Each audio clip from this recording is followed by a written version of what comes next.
Chào mừng các bạn đã quay lại với kênh Đức Nguyễn DIY. Ngày hôm nay mình sẽ tiến hành thực hiện biến một cây quạt cơ như thế này trở thành một cây quạt có thể điều khiển từ xa. Mình không chỉ có thể điều khiển từ xa, điều chỉnh tốc độ của quạt, mà mình còn có thể cho quạt xoay từ xa. Đó.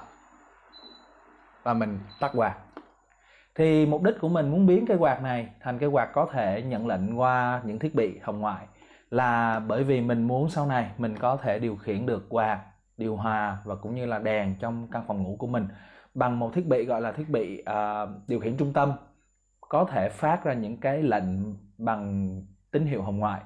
Thì cái thiết bị đó sẽ kết nối với hệ thống Wi-Fi, và thông qua cái hệ thống Wi-Fi đó mình có thể ra lệnh cho Google Home, hoặc là mình có thể sử dụng điện thoại trên cái application để mà mình có thể là tắt đèn, tắt quạt, hoặc là cài đặt một cái kịch bản gì đó. Ví dụ như buổi tối mình đi ngủ lúc 11 giờ tối, mình để máy lạnh tới khoảng tầm 3 giờ sáng thì nó sẽ tắt.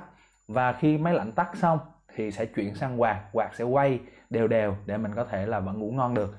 Đó, thì cái kịch bản như vậy sẽ giúp cho bạn tiết kiệm điện rất là nhiều. Các bạn không cần phải mở sẵn máy lạnh từ lúc 3 giờ sáng cho đến lúc 6 giờ sáng. Như vậy là tới 3 tiếng đồng hồ mà các bạn sẽ chạy máy lạnh. Thì mục đích của mình là như vậy ha. Rồi cái công đoạn mà lắp cái bộ mạch này vào, các bạn có thể mua trên những cái trang thương mại điện tử khá là dễ dàng và cũng khá là rẻ. Thì cũng lắp vào cũng khá là đơn giản. Cho nên là bây giờ mình sẽ tiến hành hướng dẫn các bạn cái công đoạn lắp vào cây quạt để có thể biến nó từ một cây quạt cơ thành một cây quạt có thể điều khiển từ xa nhé.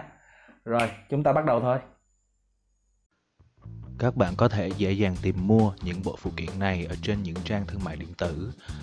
Mình mua bộ phụ kiện này trên Shopee, các bạn có thể mua trên Lazada, Tiki hay bất kỳ chỗ khác thì bán rất là nhiều. Giá cả cũng khá là cạnh tranh. Thì bộ này mình mua tổng cộng là 86.000. Thì 86.000 này mình sẽ gồm có một bảng mạch điều khiển, một cái remote điều khiển từ xa và một bộ tuốt năng động cơ điện. Thì hầu hết những cây quạt ở nhà của mình thì sẽ là sử dụng tuốt năng cơ. Tuốt năng cơ thì nó sẽ sử dụng cái chuyển động quay của động cơ chính, nó chuyển thành cái chuyển động xoay trái xoay phải cho cái đầu quạt của mình.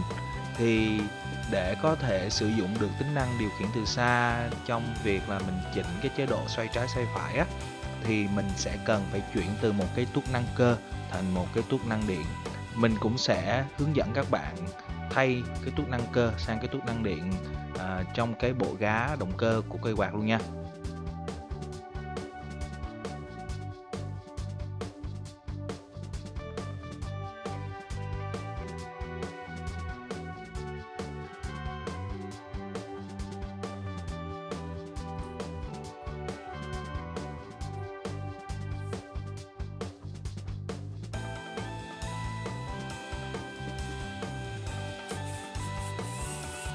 Sau khi các bạn tháo cái phần vỏ bọc đằng sau của động cơ ra thì mình sẽ thấy là trên động cơ nó có gắn thêm một cái gọi là cái tuốt năng cơ. Thì cái tuốt năng cơ này được gắn chung với trục của động cơ ha. Thì mình tháo ra cũng đơn giản thôi, mình mở một vài con ốc, một vài con vít ra là mình có thể tháo được cái bộ tuốt năng này ra. Xong rồi mình sẽ tiến hành mình lắp cái bộ khung của cái tuốt năng điện lên và mình lắp cái tuốt năng điện lên. Thì cái này rất là đơn giản, các bạn coi thêm clip để các bạn tham khảo.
Do là cái cây quạt của mình nó khá là cao, nó là một dạng quạt cỡ trung, cho nên là do cái túc năng nó nằm ở trên và cái bộ điều khiển nó nằm ở dưới, thì cái dây mà nó đính sẵn trên cái túc năng điện nó hơi bị ngắn.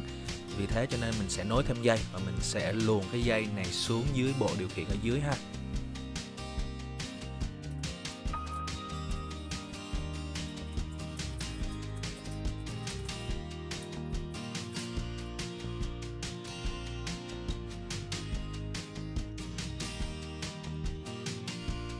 Sau khi luồn dây xong thì mình sẽ tiến hành mình cắt dây trong cái bộ điều khiển chính.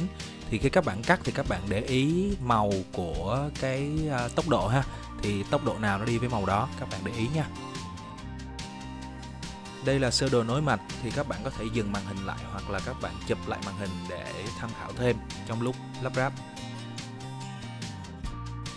Đầu tiên thì chúng ta có thể nối những cái dây điều khiển tốc độ. Cái này là đơn giản nhất, mình cứ nhớ theo cái bộ hộp số lúc đầu, màu nào đi với số nào thì mình nối lên bảng mạch theo cái vị trí ấy. Thì trên bảng mạch nó có in sẵn cho mình số 1, 2, 3 thì mình nối theo cái thứ tự đó. Số 1 là số nhẹ nhất, số 2 là vừa phải và số 3 là số mạnh nhất ha.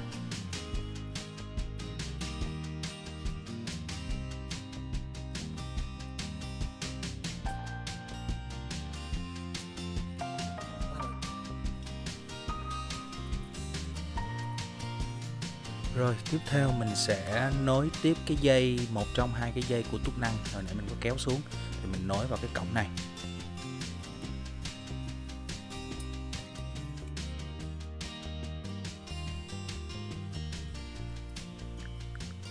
Hai dây nguồn 220V mình sẽ nối vào hai cái cổng đầu tiên ở bên phía còn lại. Và tiếp theo thì mình sẽ tiến hành mình tách cái dây túc năng còn lại ra để mình nối tiếp cái dây nối với cái tụ điện. Thì mình sẽ tách chính giữa cái dây của túc năng ra và mình quấn cái dây tụ điện vào. Rồi và mình nối vào cái cổng cuối cùng, cái cổng ở ngoài cùng trên bảng mạch ha.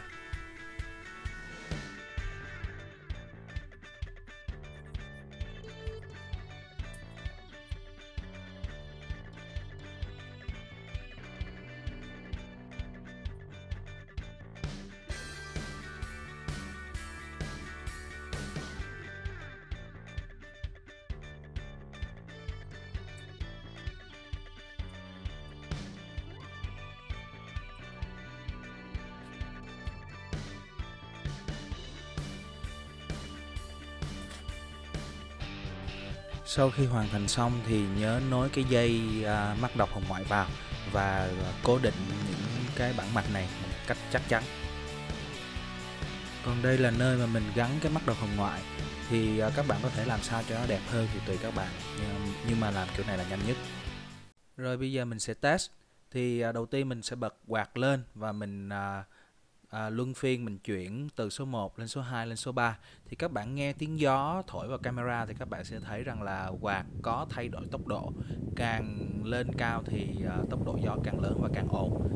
Tiếp theo mình sẽ tiếp tục thử cái khả năng xoay trái xoay phải của quạt ha. Rồi ngoài ra thì trên quạt nó còn có hai nút nữa là nút timer và nút mode. Thì cái nút mode á, là nó theo cái chế độ gió tự nhiên. Lúc thì nó sẽ tự động điều chỉnh gió mạnh, gió nhẹ, gió trung bình. Nhưng mà mình thấy nó hơi hỗn, nó không được mượt như là những cái dòng cao cấp, ví dụ như là của Mitsubishi. Thì những cái dòng cao cấp thì nó mượt hơn rất là nhiều, thì mình cũng không có xài cái tính năng này. Ngoài ra thì nó có thêm cái timer nữa, mình cũng chưa thử. Nó không có đèn hiển thị, nhưng mà mình nghĩ rằng là nếu như mình bấm một lần thì nó sẽ là 1 tiếng, 2 lần nó sẽ là 2 tiếng và 3 lần nó sẽ là 3 tiếng. Mình nghĩ là như vậy. Mình chưa thử ha. Rồi nếu các bạn muốn thử thì các bạn cứ thoải mái. Yeah! Cảm ơn các bạn đã theo dõi video clip ngày hôm nay. Mình rất hy vọng các bạn sẽ thành công trong việc biến một chiếc quạt cơ trở thành một chiếc quạt có thể điều khiển từ xa được. Nếu như các bạn thấy video clip bổ ích, xin hãy like và share video clip này. Ngoài ra cũng đăng ký theo dõi kênh, subscribe và bấm vào chuông để có thể nhận được những thông báo mới nhất cho các video clip tiếp theo. Rồi, bây giờ thì xin chào tạm biệt các bạn và hẹn gặp lại các bạn trong những video clip tiếp theo nhé. Bye bye!